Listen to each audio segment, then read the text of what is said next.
नमस्कार, आप देख रहे हैं हल्ला बोल टीवी। मैं हूं दीपक शर्मा।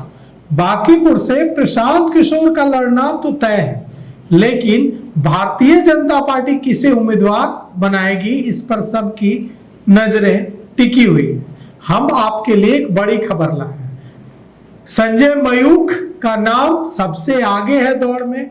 ऋतुराज सिन्हा 2 नंबर पर चल रहे हैं, वे भी पूरी अपनी ताकत झोंके हुए हैं। लेकिन एक बड़ा खेल चल रहा है।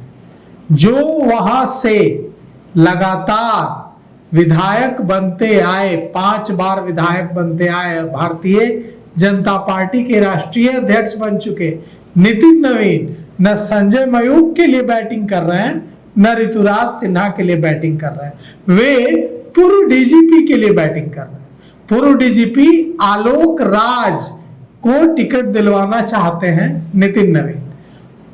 नितिन नवीन चाहते हैं कि आलोक राज को वहां से बांकीपुर से भारतीय जनता पार्टी का प्रत्याशी बनाया जाए। नितिन नवीन ने भारतीय जनता पार्टी नेतृत्व को बिल्कुल साफ बता दिया है कि उनकी पत्नी चुनाव नहीं लड़ेगी, उनके भाई भी चुनाव नहीं लड़ेंगे। वे यहां से आलोक राज के पक्ष में बैटिंग कर रहे हैं। अब सवाल उठता है कि भारतीय जनता पार्टी कार्यकर्ताओं की पार्टी मानी जाती है और संजय मयूख को भारतीय जनता पार्टी नेतृत्व वहां से उम्मीदवार बनाना चाहता है, लेकिन ऐसा कैसे होगा कि भारतीय जनता पार्टी के राष्ट्रीय अध्यक्ष अपनी सीट पर भी प्रत्याशी तय न कर पाए और जिस सीट से वे विधायक रहे हैं 5 बार, जिस सीट पर उनके पिता विधायक रहे हैं, उस सीट का प्रत्याशी कौन होगा, इस पर भी अगर भारतीय जनता पार्टी के राष्ट्रीय अध्यक्ष की न सुनी जाए तो यह तो ठीक नहीं होगा।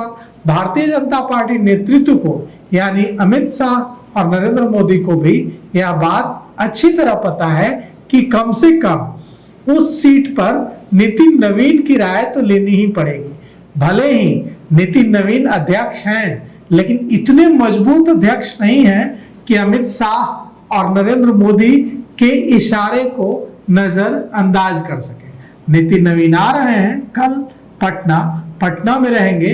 एमएलसी कैंडिडेट्स और बांकीपुर से कौन प्रत्याशी होगा, इसको लेकर भी यहां भी मंथन होगा पार्टी में, लेकिन फैसला तो अमित शाह ही करेंगे, फैसला तो नरेंद्र मोदी ही करेंगे। राष्ट्रीय अध्यक्ष की सीट है, इसलिए हॉट सीट बन गई है और भारतीय जनता पार्टी का केंद्रीय नेतृत्व इस हॉट सीट पर फैसला लेगा।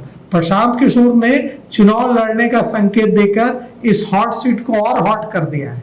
तो ऐसे में नितिन नवीन का जोर 2 बातों पर है। पहला कि आलोक राज को टिकट मिल जाए। क्यों चाहते हैं नितिन नवीन कि पूर्व डीजीपी और बिहार कर्मचारी चयन आयोग के अध्यक्ष रहे आलोक राज को वहां से टिकट मिल जाए।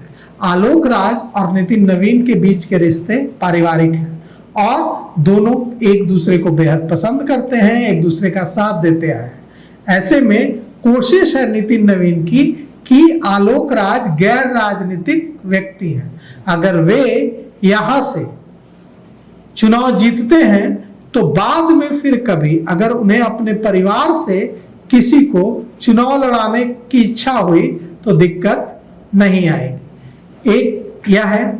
और दूसरी बात, जो नितिन नवीन की कोशिश है कि अगर आलोक राज पर बात नहीं बनती है तो किसी वैश्य समुदाय के प्रत्याशी को यहां से उतारा जाए, कायस्थ को न उतारा जाए।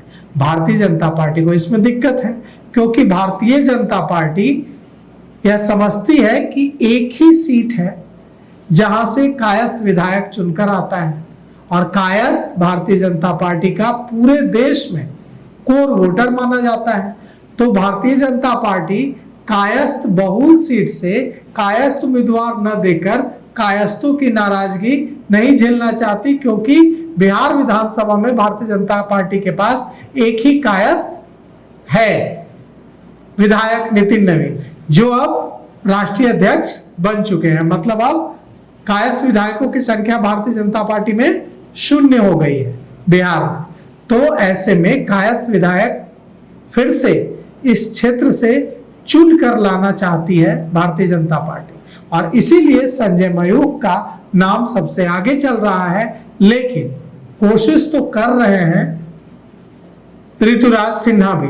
अब सवाल उठता है कि किसे टिकट मिलेगा, ऋतुराज सिन्हा को, आलोक राज को, या संजय मयूख को। यह भी हो सकता है कि तीनों को टिकट न मिले, न ऋतुराज सिन्हा को मिले, न आलोक राज को मिले, न संजय मयूख को मिले।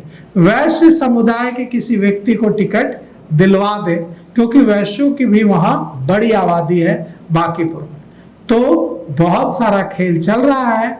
नितिन नवीन कल आ रहे हैं और कल भी बांकीपुर को लेकर बड़ा मंथन होगा। तो यह तो बात हुई नितिन नवीन और भारतीय जनता पार्टी की रणनीति की। प्रशांत किशोर क्या कर रहे हैं? प्रशांत किशोर की दर्जनों टीमें, सैकड़ों लोग हर दिन बांकीपुर के अलग अलग क्षेत्रों में घूम रहे हैं, छोटी छोटी सभाएं कर रहे हैं, नुक्कड़ नाटक भी हो रहे हैं। और प्रशांत किशोर खुद भी बांकीपुर की गलियों में घूम रहे हैं, लोगों के साथ बैठ के कर रहे हैं। लेकिन सवाल यह उठता है कि बांकीपुर में प्रशांत किशोर की स्ट्रैटेजी क्या है? प्रशांत किशोर की स्ट्रैटेजी है कि एंटी बीजेपी वोट्स और भारतीय जनता पार्टी में सम्राट चौधरी सरकार से नाराज सवर्णों के वोट को मिलाकर जीत का तरीका इजाद कर लिया जाए, और इसी तरीके पर प्रशांत किशोर आगे बढ़ रहे हैं। मुसलमान अगर यह पाएंगे कि प्रशांत किशोर मजबूत हो रहे हैं तो प्रशांत किशोर को वोट दे देंगे। राष्ट्रीय जनता दल का वोट बैंक अगर यह पाएगा कि भारतीय जनता पार्टी के इस अभेद किले में भारतीय जनता पार्टी हार सकती है, तो राष्ट्रीय जनता दल का वोट बैंक भी प्रशांत किशोर तक शिफ्ट हो जाएगा। याद रखिए, पिछली बार भी जब नितिन नवीन चुनाव लड़े थे तब भी 45,000 वोट आए थे रेखा कुमारी को वहां से। रेखा कुमारी राजद की कैंडिडेट थी और वंदना कुमारी कैंडिडेट थी जन स्वराज की, उनको भी 5,000 के आसपास वोट आए थे। मतलब 45 और 5 50, ये जो वोट है ये शिफ्ट हो सकता है प्रशांत किशोर की तरफ। 50,000 वोट से तो जीतेंगे नहीं, क्योंकि नितिन नवीन को तो 98,000 के आसपास वोट आए थे पिछली बार। बाकी 50,000 वोटों का इंतजाम कहां से करेंगे प्रशांत किशोर?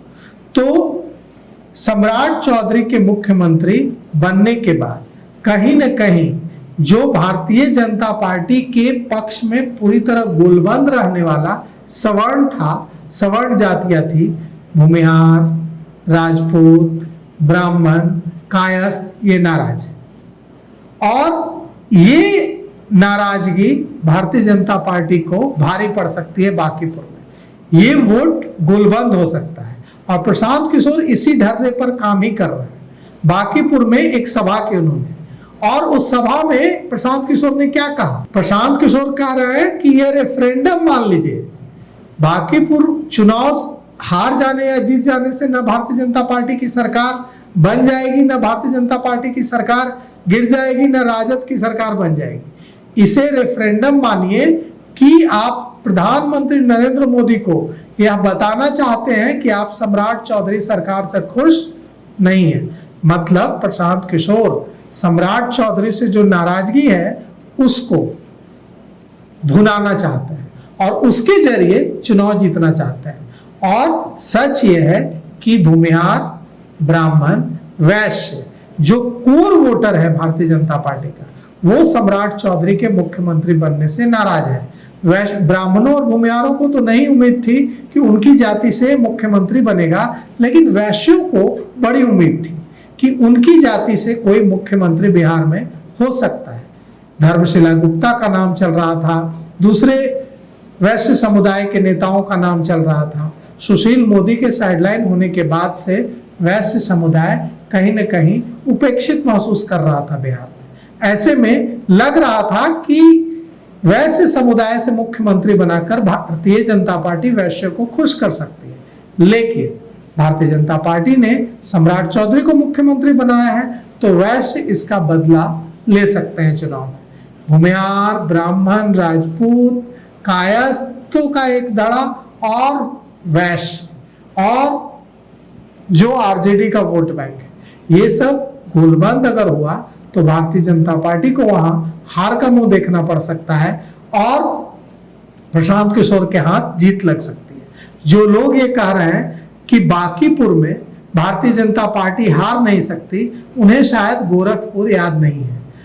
जब योगी आदित्यनाथ मुख्यमंत्री बन गए थे तो उनकी जो लोकसभा सीट है, गोरखपुर लोकसभा सीट, वहां उपचुनाव हुआ था और वो उपचुनाव भारतीय जनता पार्टी हार गई थी। योगी आदित्यनाथ का प्रमोशन हुआ, सांसद से उन्हें मुख्यमंत्री बना दिया गया और जब लोकसभा का बाईपोल हुआ तो वो सीट भारतीय जनता पार्टी हार गई और निषाद पार्टी समाजवादी पार्टी के सहयोग से चुनाव जीत गई। तो ऐसे उलटफेर राजनीति में होते रहते हैं, न कोई मजबूत होता है न कोई कमजोर होता है। तो फिलहाल इस पेशकश में इतना ही। आगे की खबरों के लिए देखते रहिए हल्ला बोल टीवी। शुक्रिया।